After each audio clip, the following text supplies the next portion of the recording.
Mafia Atiq Ahmad के परिवार का एक सनसनीखेज वीडियो सामने आया है। इस वीडियो में अतीक अहमद के परिवार के कई सदस्य ताबड़तोड़ फायरिंग करते दिखाई दे रहे हैं। ये करीब 2.5 मिनट का वीडियो अतीक के घर के एक शादी समारोह का बताया जा रहा है, जिसमें ताबड़तोड़ फायरिंग की जा रही है। 150 से ज्यादा गोलियां चलने का दावा किया गया है। वीडियो में अतीक का भाई अशरफ और बेटा अली अहमद गोलियां बरसाता हुआ दिखाई दे रहा है। इन दोनों के साथ अतीक गैंग के बाकी लोग भी फायरिंग करते इस वीडियो में दिखाई दे रहे हैं। हालांकि ये वीडियो 7 साल पुराना वीडियो है, शादी समारोह का बताया जा रहा है और 1-2 मिनट नहीं 2.5 मिनट तक अगर ताबड़तोड़ फायरिंग होते रहे तो आप समझ सकते हैं कि एक वक्त में यानी 7 साल पहले ही इन लोगों ने अपने कैसे रसूख का इस्तेमाल किया, लेकिन आज इनकी पुलिस के सामने, प्रशासनिक टीम के सामने, कोर्ट के सामने घिघी बज जाती है। तो ये तस्वीरें आप देखिए, 7 साल पुराना वीडियो जिसमें अतीक का परिवार मौजूद है और किस तरीके से ये परिवार हनक दिखा रहा है, क्योंकि बाकी लोग भी मौजूद थे लेकिन सब तमाशबीन बने रहते हैं। और शादी के मौके पर इसमें न सिर्फ अतीक अहमद मौजूद है बल्कि उसकी पत्नी भी है और उसका बेटा असद भी है। इसके अलावा अतीक के गुर्गे भी फायरिंग करते हुए नजर आ रहे हैं। तो आप देखिए, शादी समारोह की तस्वीर है जिसमें चारों तरफ आपको वहां पर जो मेहमान हैं वो दिखाई दे रहे हैं और कैसे एक के बाद एक अतीक का जो परिवार है वो कई राउंड यहां पर फायरिंग करता है। 150 गोलियां दागी गई, ये बताया जा रहा है। 7 साल पुराने इस वीडियो में अतीक अहमद का क्या रसूख था, कितनी हनक उसकी थी लखनऊ में, उत्तर प्रदेश में, वो दिखाई दे रही है।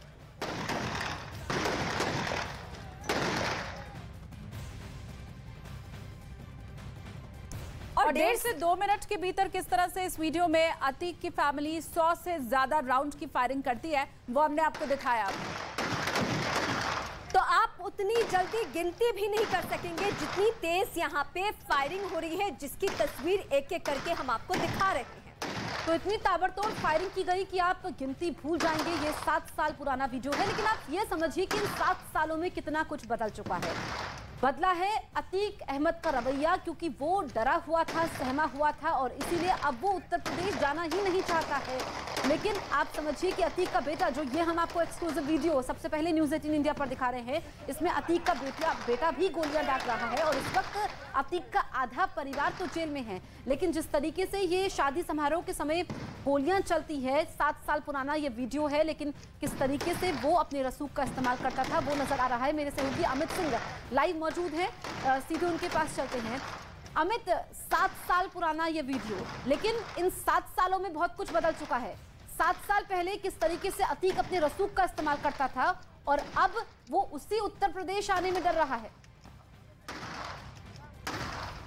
बिल्कुल 2017 से पहले का ये वीडियो है और इस वीडियो को देखकर आप अंदाजा लगा सकते हैं कि 2017 से पहले जब समाजवादी पार्टी की सरकार थी या फिर कोई बहुजन समाजवादी पार्टी की सरकार प्रदेश में हुआ करती, तो उस वक्त किस तरीके से दहशत था अतीक अहमद का यहाँ पर वीडियो में साफ दिख रहा है। देखिए, वीडियो केवल 2.5 मिनट का है, लेकिन जाहिर तौर पर 2.5 मिनट से ज्यादा देर तक ये फायरिंग हुई होगी और ये फायरिंग बताया जा रहा है कि अतीक अहमद परिवार के ही किसी सदस्य यानी किसी रिश्तेदार के यहाँ पर शादी थी और वहाँ का ये फायरिंग का वीडियो। फिलहाल ये जांच का मामला है, इन्वेस्टिगेशन के दायरे में है। यूपीएसटी भी जाहिर तौर पे इस पूरे मामले पे इन्वेस्टिगेशन करेगी, इस वीडियो के मामले में, और प्रयागराज की लोकल यूनिट भी करेगी। लेकिन जिस तरीके से ये वीडियो सामने आया है और वीडियो सामने आने के बाद जो अतीक अहमद के जो करीबी हैं वो एक तो पहले ही जेल में है, कुछ उमेश पाल शूटआउट के बाद वो फरार चल रहा है और जो आसपास जो फरार नहीं थे, अब इस वीडियो आने के बाद वो और भी ज्यादा फरार हो गए। तो जाहिर तौर पर इस वीडियो आने के बाद मुश्किलें अतीक अहमद परिवार की और ज्यादा बढ़ी है, क्योंकि इन्वेस्टिगेशन का दायरा और बढ़ा है। जी,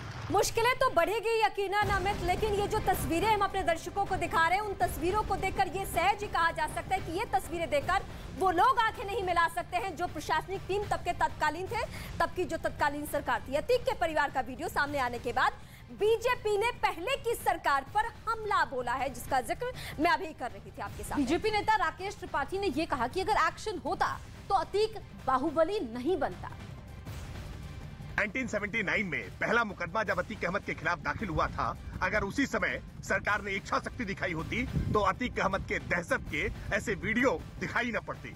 अतीक अहमद ने कोई ऐसा इंडियन पेनल कोड में धारा नहीं बची है जिसके तहत उसने अपराध न किया हो, लेकिन जराइम की दुनिया का बेताज बादशाह सपा और बसपा जैसे राजनीतिक दलों ने मिलकर के बनाने का काम किया।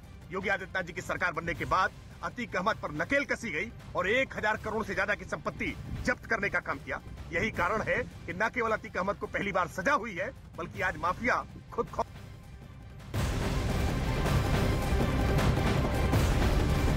प्रयागराज हत्याकांड में फरार शूटर असद और गुड्डू मुस्लिम का 2022 का एक वीडियो सामने आया है।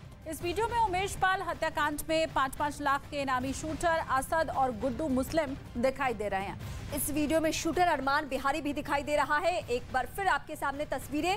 शूटर असद का नया वीडियो सामने आ चुका है। हालांकि असद का ताल्लुक भी है अतीक अहमद से, और उसकी तस्वीरें एक बार फिर आपके टीवी स्क्रीन पर। तो दोनों शूटर जिसका जिक्र हम कर रहे हैं, असद जो कि बेटा है अतीक अहमद का, इसके अलावा गुड्डू मुस्लिम ये जो है ये अभी भी फरार है। इसके अलावा शूटर अरमान बिहारी ये इसमें नजर आ रहा है, और शूटर असद का भी नया वीडियो सामने आया है, तो आप देख सकते हैं। और अब ये वीडियो कब का है ये पता नहीं चल पाया है।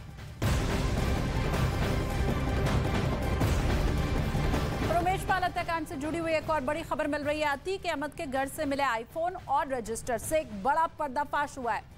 न्यूज 18 के सर्वेश दुबे के मुताबिक पुलिस को शूटआउट से पहले खरीदे गए आईफोन की आईडी और पासवर्ड की जानकारी मिल चुकी है। उमेश पाल शूटआउट में शामिल अतीक अहमद का तीसरा बेटा असद का कोड नेम राधे है। अतीक के घर से मिले रजिस्टर में आईडी और पासवर्ड लिखे हुए हैं माफिया अतीक अहमद, बड़े मियां और अशरफ का कोडवर्ड छोटे मियां है। तो बड़ी खबर आपको हम बता रहे हैं। 16 आईफोन और 16 सिम खरीदे गए थे। अब तक 3 आईफोन पुलिस बरामद कर चुकी है।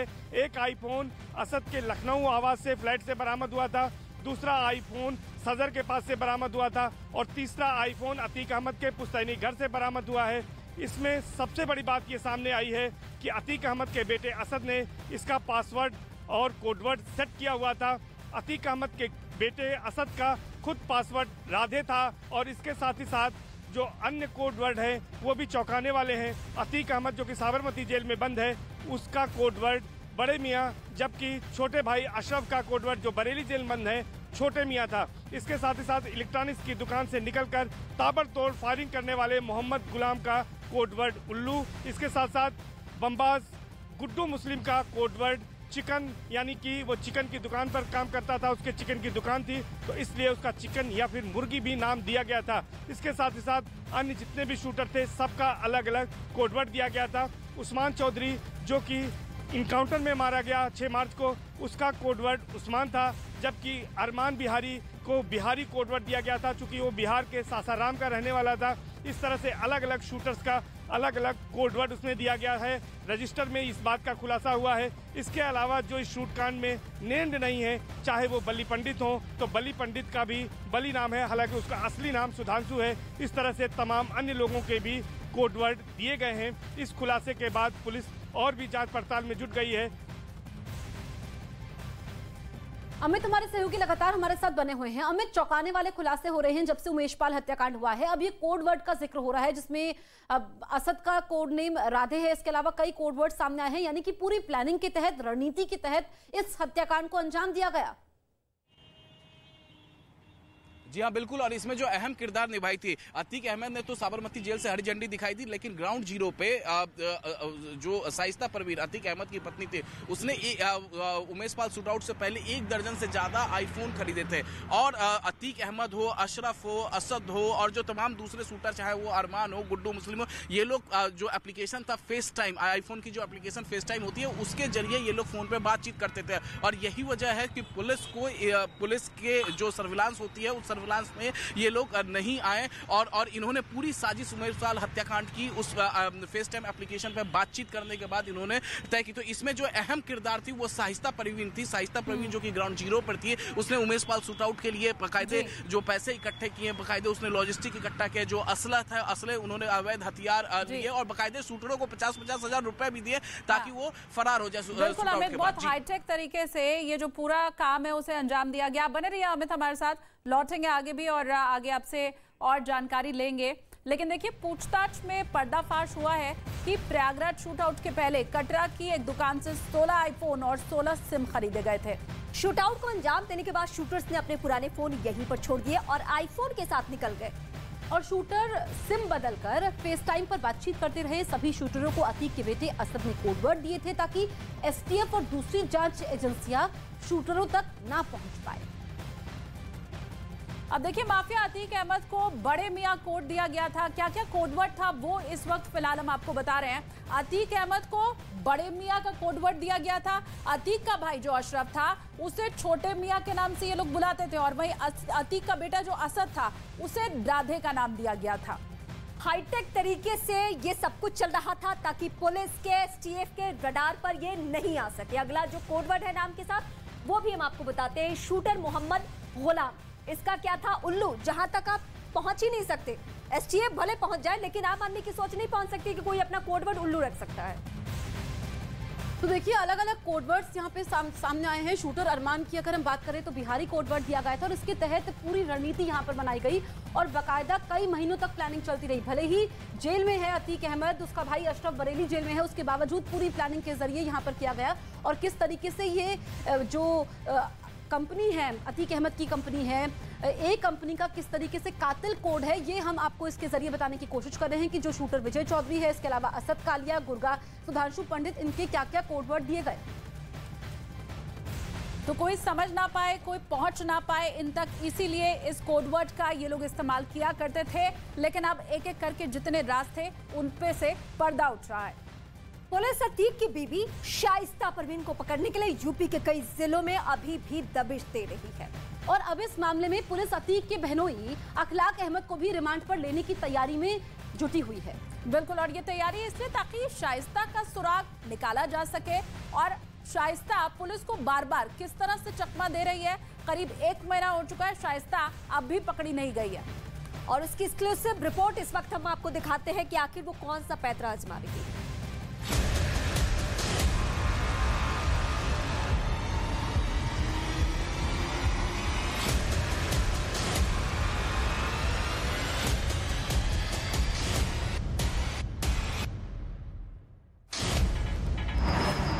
अतीक की बीवी या गुनाहों की लेडी डॉन, 20 मददगारों के घेरे में शाइस्ता परवीन। शाइस्ता तक पहुंच नहीं पाएगी पुलिस।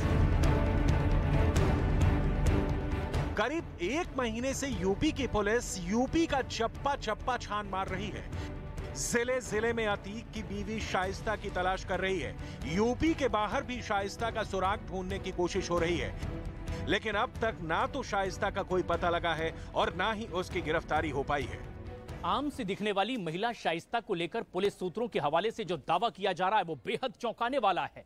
कहा यह जा रहा है कि शाइस्ता दरअसल जितनी साधारण दिखती है उससे कहीं ज्यादा ये शातिर है, और ये तब से फरार चल रही है जब से प्रयागराज शूट आउट मामले में इस पर एफआईआर दर्ज की गई है। अब सवाल उठता है कि करीब 1 महीने से पुलिस शाइस्ता परवीन तक क्यों नहीं पहुंच पाई।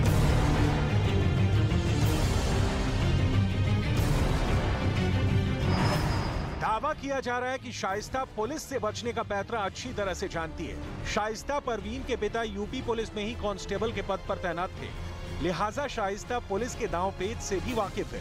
शाइस्ता का बोरखा भी उसके बचने में मदद कर रहा है।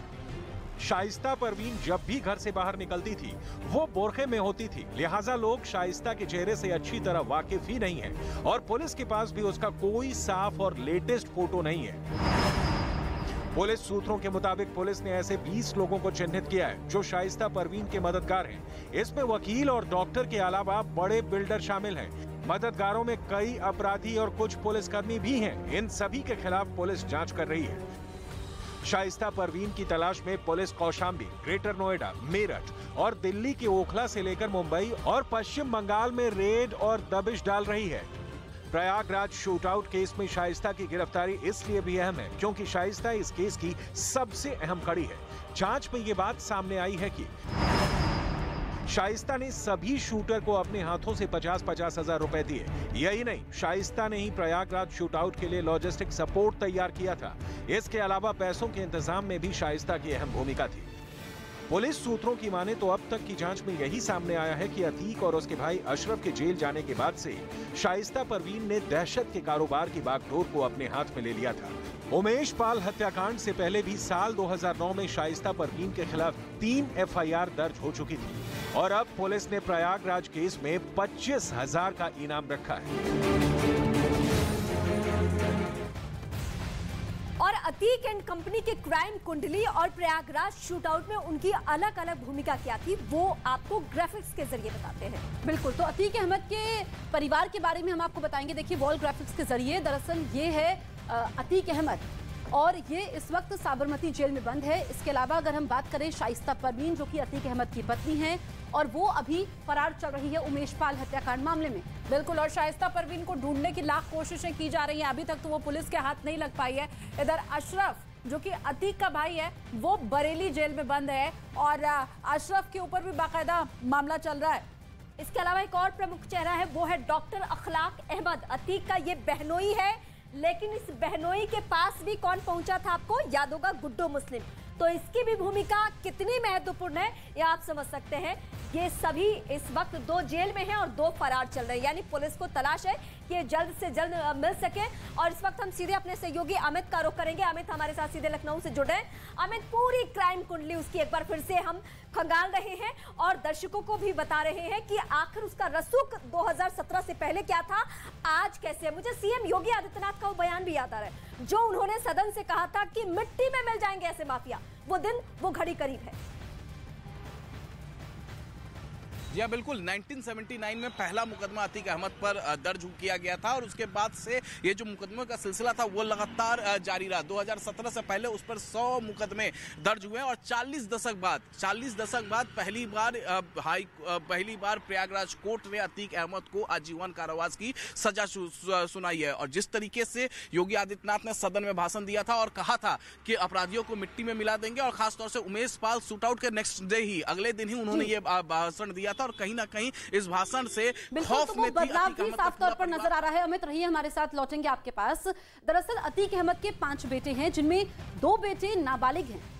बिल्कुल, और अतीक के बेटों की क्राइम कुंडली चलिए आपको दिखा देते हैं कि किस तरह से जो पूरा परिवार है वो क्राइम में, अलग अलग मामलों में अभी फिलहाल वांछित है और इनके ऊपर मुकदमा चल रहा है। उमर अहमद लखनऊ जेल में फिलहाल इस वक्त बंद है, अतीक का बेटा है। दूसरा बेटा अली अहमद नैनी जेल में बंद है, मतलब ये भी संलिप्त है ऐसे ही मामले में। असद अहमद के बारे में तो हमने 1000 बार आपको इसलिए बताया क्योंकि ये 5 लाख का इनामी है और फरार भी है।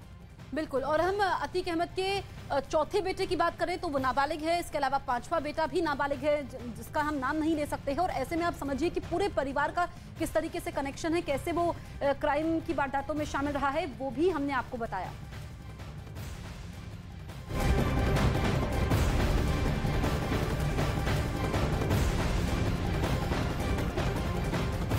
और उमेश पाल हत्याकांड में आरोपी अतीक अहमद की पत्नी शाइस्ता परवीन की अग्रिम जमानत की अर्जी पर सुनवाई हुई। प्रयागराज की स्पेशल एमपी एमएलए कोर्ट ने अग्रिम जमानत पर फैसला सुरक्षित रख लिया।